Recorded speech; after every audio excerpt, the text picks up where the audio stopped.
सर्वप्रथम मैं आपका धन्यवाद करता हूं कि आपने मुझे रेल बजट पर बोलने का अवसर दिया।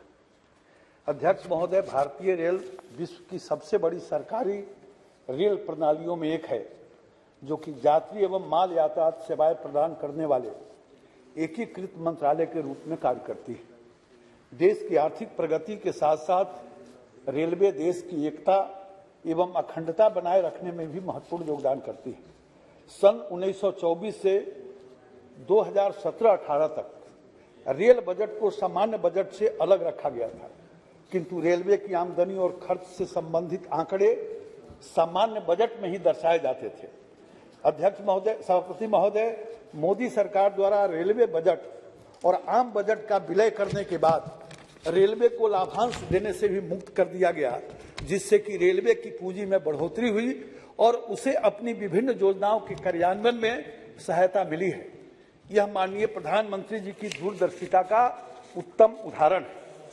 महोदय, पूर्व में रेल बजट में शामिल योजनाओं का निर्धारण योजना आयोग द्वारा किया जाता था, जिसमें कि 40% तक कटौती कर दी जाती थी, परंतु योजना आयोग की समाप्ति तथा नीति आयोग के गठन के उपरांत रेलवे की विभिन्न योजनाओं को कार्यान्वित करने के लिए रेलवे के सकल बजटीय सहायता में हर वर्ष बढ़ोतरी हुई है। केवल पिछले वर्ष को यदि हम छोड़ दें तो जब यह घटकर केवल 19% रह गया था।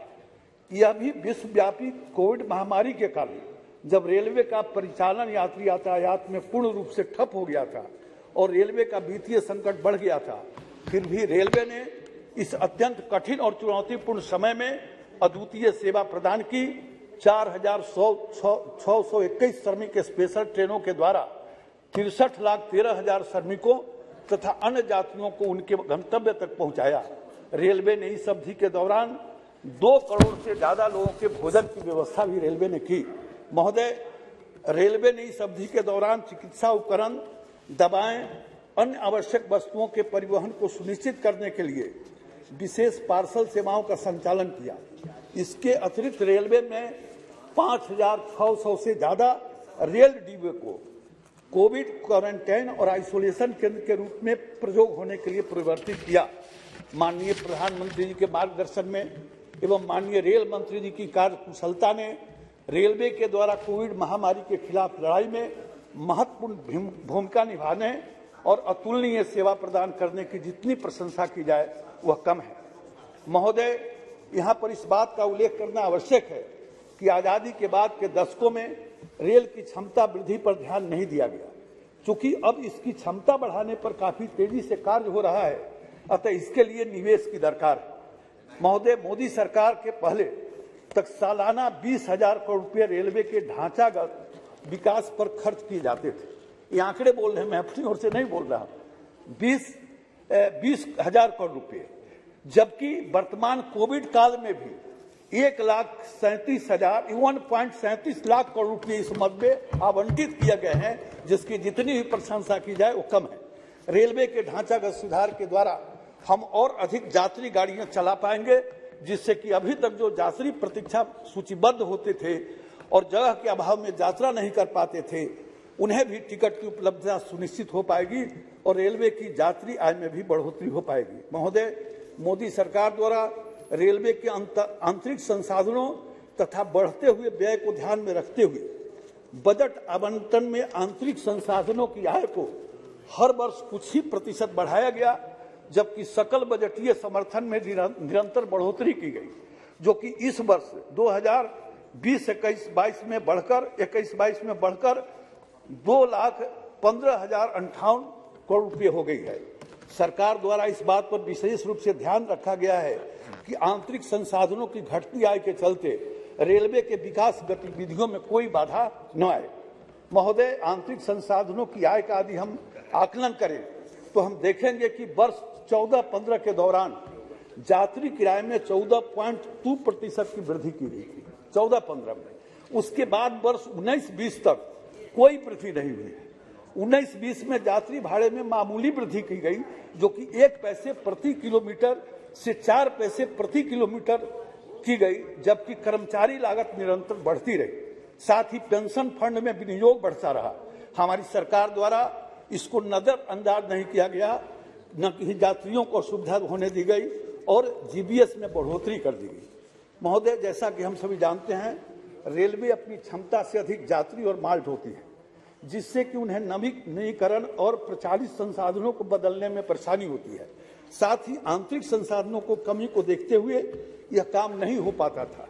इसके लिए हमारी सरकार ने राष्ट्रीय रेल संरक्षण कोष की स्थापना की, जो हमारी सरकार ने राष्ट्रीय रेल संरक्षण कोष की स्थापना की, जो कि एक नॉन लैप्सेबल कोष है, ये लैप्स नहीं करता है और हर वर्ष इसमें 20,000 करोड़ रुपए का विनियमन किया जा रहा है, जिससे सुरक्षा संबंधित लंबित कार्यों जैसे रेल मार्ग नवीनीकरण, सुरक्षा, पुलों का सुदृढ़ीकरण, मानव रहित संपर्क समाप्त करना, अनुरक्षण सुविधाओं का उन्नयन, संकेत व्यवस्था में सुधार और ICF यात्री डिब्बों को LHB डिब्बों द्वारा बदलना इत्यादि कार्य हैं। इस कोष की स्थापना के बाद इससे किए गए कार्यों का परिणाम अब सामने आने लगा है। मैं यह भी कहना चाहूंगा कि 2014-15 से लेकर 2020-21 तक रेल दुर्घटनाओं में प्रकट रूप से कमी आई है। 2014-15 में कुल दुर्घटनाएं 135 थी, 15-16 में 107, 16-17 में 104, 17-18 में 73, 18-19 में 59, 19-20 में 55 और 20-21 में 22 थी। अतः रेलवे द्वारा किए गए सभी प्रयास अब रंग दिखाने लगे हैं और इस कोष की स्थापना के पीछे के उद्देश्य को सही साबित कर रहे हैं। अभी राम मोहन जी का मैं सुन रहा था। महोदय, पिछली सरकारों द्वारा बजट में कई सारी नई ट्रेनों की उद्घोषणा की जाती थी, परंतु जमीनी स्तर पर इनमें से कुछ ही ट्रेनें चल पाती थी। रेलवे के सतत प्रयास से हमारी सरकार द्वारा पिछले वर्ष 14-15 में 228, 15-16 में 147, 16-17 में 223, 17-18 में 170, 18-19 में 266, 19-20 में 153 और 20-21 में 54 नई ट्रेनों का संचालन किया गया, जिससे भारत के कई क्षेत्र रेल रूट पर आए और यात्रियों को सुविधाएं मिली। महोदय, इसी प्रकार वर्ष 14-15 से लेकर 2020-21 तक 375 रेलवे स्टेशनों का विकास किया गया है और ट्रेनों में बायो टॉयलेट लगाए गए, जिससे कि माननीय प्रधानमंत्री जी के स्वच्छ भारत मिशन को बल मिला। यात्री सुविधाओं और खान पान व्यवस्था में रेलवे द्वारा काफी सुधार किया गया है और ट्रेनों में कैटरिंग की व्यवस्था भी अब प्रारंभ कर दी गई है। महोदय, रेलवे ब्रॉडगेज लाइनों पर 100% विद्युतीकरण की ओर अग्रसर है और वर्ष 2023 तक इस कार्य को पूरा कर लिया जाएगा, ऐसा मेरा विश्वास है। महोदय, इससे पर्यावरण में सुधार होगा, साथ ही रेलवे ईंधन पर होने वाले व्यय को भी नियंत्रित किया जा सकेगा। महोदय, रेलवे द्वारा रेल लाइनों के साथ ट्रेनों की छत पर सौर ऊर्जा पैनल लगाए जा रहे हैं, जिससे भविष्य में हम विद्युत पर होने वाले व्यय को भी नियंत्रित कर पाएंगे। महोदय, पिछली सरकारों के द्वारा दावे तो बड़े बड़े किए गए, परंतु वित्त पोषण के नाम पर प्रस्तावित अनुमान से कहीं नीचे धनराशि उपलब्ध कराई जाती थी, जिसके कारण परियोजनाओं के क्रियान्वयन में मुश्किल आती थी। वह कई सालों तक लंबित रहती थी, जिससे कि अनुमानित लागत में वृद्धि हो जाती थी। यह कई साल तक पूर्ण नहीं हो पाती थी। महोदय, 2014 में नई लाइनों के लगभग 99 प्रोजेक्ट थे, जिनमें से एक ही पूरा हो पाया और उनमें से 4 प्रोजेक्ट तो ऐसे थे जो कि 30 सालों से भी ऊपर से चल रहे थे। ये 2014 के पहले की कहानी है और ये 2014 तक भी अधूरे ही थे। अध्यक्ष महोदय, सभापति महोदय, हम इसे या तो यह कह सकते हैं कि लक्ष्य अवास्तविक होते थे या इनमें दृढ़ इच्छा की कमी होती थी, क्योंकि हमारी सरकार द्वारा हर एक प्रोजेक्ट की प्राथमिकता और उसकी आर्थिक व्यवहारिकता के आधार पर आकलन और क्रियान्वयन होता है।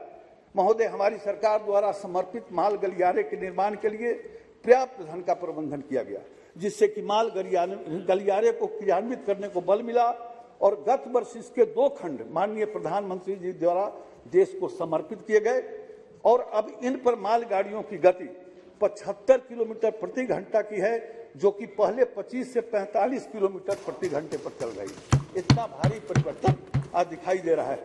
महोदय, मैं आंकड़ों की बात करें तो मैं यह बताना चाहूंगा कि 2009 से 14 तक औसतन वार्षिक कैंपेक्स 45,99,512 करोड़ रुपये हो गया था, जो वर्ष 21-22 में 2,15,000 करोड़ रुपये और अब यानी वर्ष 22-23 में 2,45,000 करोड़ रुपये हो गया है, जो कि अब तक का सबसे अधिकतम।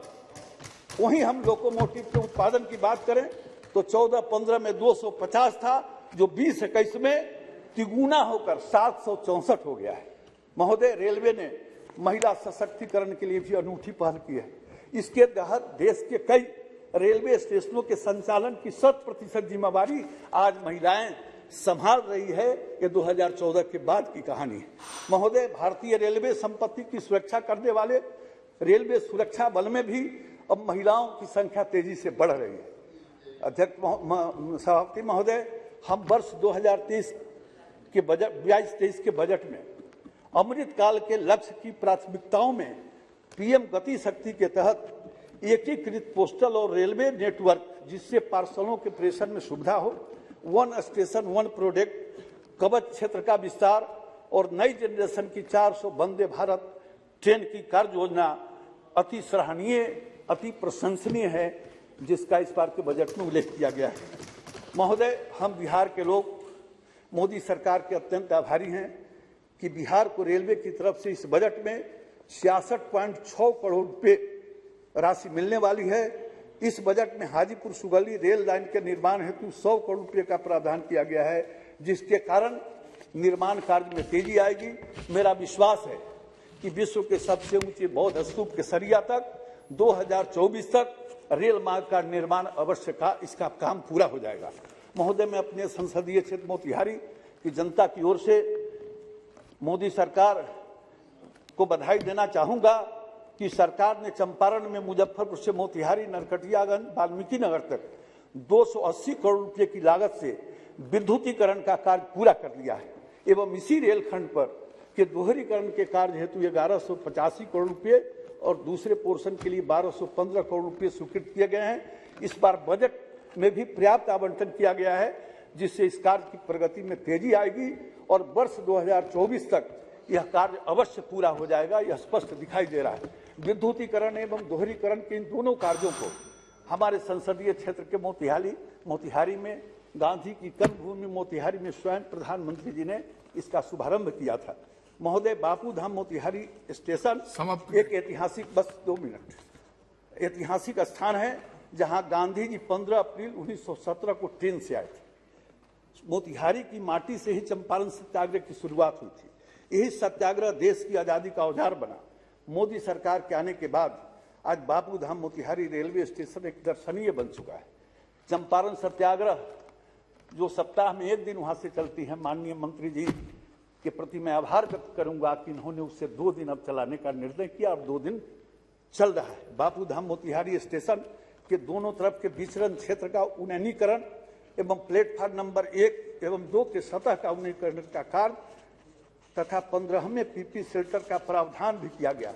मैं इस स्टेशन की इसलिए चर्चा कर रहा हूं कि गांधी जी जब चंपारण गए थे तो जितने 4-5 रेलवे स्टेशन है उस सब जगह उतरे थे और हमारे रेल मंत्री जी मोदी सरकार आने के बाद सभी स्टेशनों पर गए और उसके बाद जो विकास हुआ है थोड़ी मैं उसकी चर्चा करूंगा। महोदय, इसके अतिरिक्त फुट ओवर ब्रिज के विस्तारीकरण का कार्य पूरा किया गया है। अब बापू धाम मोतिहारी रेलवे स्टेशन पर 6 मीटर लंबे अतिरिक्त पैदल ऊपरी पर समाप्त करें। हम 15 मिनट का मेरा टाइम है सर, उसको पूरा करने दीजिए। रैंप के साथ निर्माण, प्लेटफार्म पर लिफ्ट एवं शौचालय सीढ़ी का निर्माण, 2 नए एसी विश्रामालय, 2 नए नॉन एसी विश्रामालय, 1 आरक्षण कार्यालय, 6 डॉर्मेट्री रूम तथा 1 क्लॉक रूम के निर्माण की स्वीकृति मिली है। महोदय, इसी तरह से महसी के अंदर फिर आप देखेंगे तो जितने हमारे हॉल्ट दोहरीकरण का काम तेजी से हो रहा है और दोहरीकरण के साथ ही जो प्लेटफार्म है उसको उठाना, ऊपरी पुल का निर्माण, नए स्टेशन भवन का निर्माण, ये काम चल रहे हैं। पिपरा स्टेशन पर भी काफी विकास हुआ है और हमारे बापू धाम मोतिहारी के संपर्क फाटक संख्या 159 पर ऊपरी पुल के निर्माण का कार्य चल रहा है और जितने भी हमारे 160, 158, 137, 145 ऊपरी पुल की स्वीकृति यहां से हो चुकी है। राज्य सरकार के साथ वो प्रक्रिया चल रही है और राज्य सरकार के सहयोग से मुझे विश्वास है कि काम पूरा हो जाएगा। महोदय, आजादी के 75वें साल में हम आजादी का अमृत महोत्सव मना रहे हैं। ऐसे अवसर पर आजादी की नींव की धरती, चंपारण सत्याग्रह की धरती, बापू धाम मोतिहारी स्टेशन को भव्य एवं दिव्य बनाने हेतु जो हमारे रेल मंत्रालय ने जो कुछ किया है उसके लिए मैं आभार व्यक्त करता हूं। इसी तरह से महोदय, आप देखेंगे कि हमारी सरकार ने 14 के बाद जिस प्रकार से मोतिहारी के विकास किया है और उसके पीछे कहानी यही है कि बापू धाम मोतिहारी उसका नाम पड़ा है। और मैं अब अंत में माननीय रेल मंत्री से ही निवेदन करूंगा कि वहां पहले बहुत सारी ट्रेन मोतिहारी से खुलती थी, लेकिन 14 के पहले वो सारी ट्रेन दूसरे जगह चली गई।